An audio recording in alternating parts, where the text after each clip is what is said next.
Mr. President, Mr. Toastmaster, fellows and guests. In one country in Southeast Asia, there exists a proverb, or saying, if you like. It reads, "Bagai hungkuk rindukan bulan." Does any of you know which language is this? Any guesses? An Asian one. Foreign language. Very good. Which one? Indonesia. Pretty close. That's a very old, traditional Malay proverb. Roughly translated, it means, like the owl who misses the moon. Like many other proverbs and sayings that exist in the language, many words, it has a second meaning, which says, wishing for something that cannot be gotten. And this proverb originated from a traditional and very old Malay folktale. And today I'm going to tell you this folktale. Long, long time ago, in one Malaysian wood, there lived the owl. At that time, the owl was not a nocturnal animal. He slept during the night, he hunted in the woods during the daytime, like all other fellow animals and creatures in the forest. All other creatures around him thought of the owl as of the most intelligent, diligent, and wise bird in the woods. They often came to him for advice and help in solving their problems, and the owl often helped them. His life was also the longest. He outlived many generations of his fellow friends, animals, and birds. But being the bird of extraordinary mentality, one day the owl was suddenly struck by the so-called existential fear. He started wondering what his point in the life was. He wondered what his mission in this world was. He wondered what would happen to him when his life came to an end. And as he pondered over those thoughts, he started noticing many other things around him.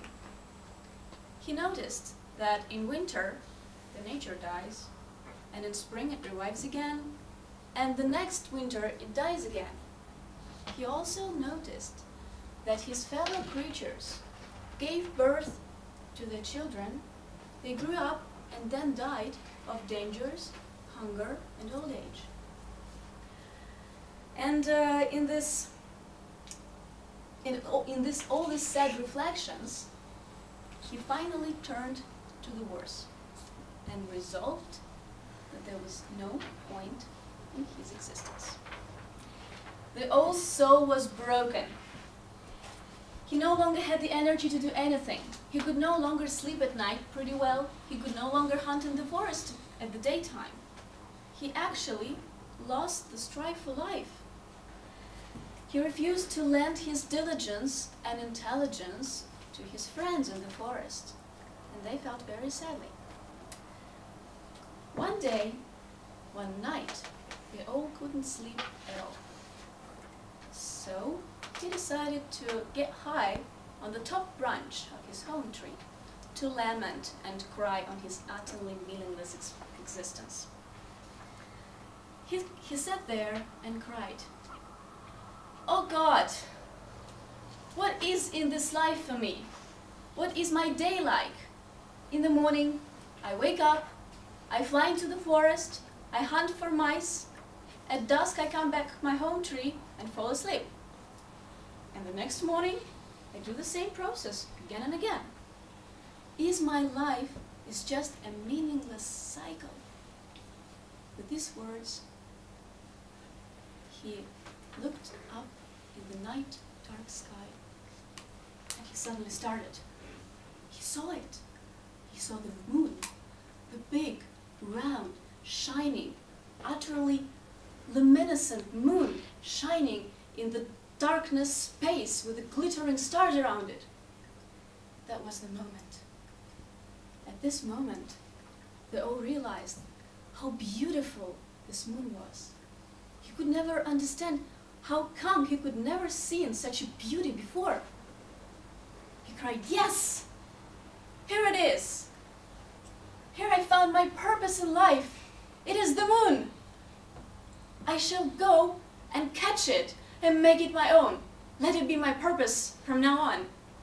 With these words, he actually flew off the tree, glided upon the trees, and started flying upwards and upwards. He actually flapped his wings and flapped again for many hours towards the moon, trying to get to its surface. He flew for so many hours. He tried so hard that he couldn't even notice that the day was coming. And suddenly, the rays of suns penetrated the darkness of night, and the moon disappeared. The owl's heart was broken. He came down to his home tree, crying on his vain quest, but still there was a new fire in his heart. He regained his spirit. He sat into the tree and said to himself, "Well, I couldn't get the moon tonight. I cannot continue my mission because there's no moon to be seen in the sky. But I know what I shall do now. I must sleep and regain my strength, so at dusk, at night, I will try again." And that morning, the owl was very tired to go hunting, so he quickly fell asleep. At dusk, he awoke, and while there was no moon in the sky yet, he hunted for some mice and fruit in the forest. And then he sat onto the top branch of his tree, waiting for the moon to come to the sky. And it rose, and at the same very moment, the owl flapped his wings again, and again he tried to fly upwards and upwards to the heavens to get to the moon's surface and claim it as his own. And again, the sun rose and the moon vanished. The next night, the owl tried again, and the night after that, and the night after that. But he soon realized that his quest for the moon cannot be finished.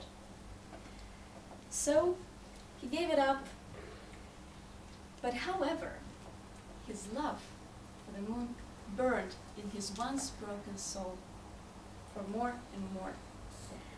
Even though he knew he would never be able to reach his utterly goal, he would sit on the top of the tree every night to admire the moon's beauty from afar.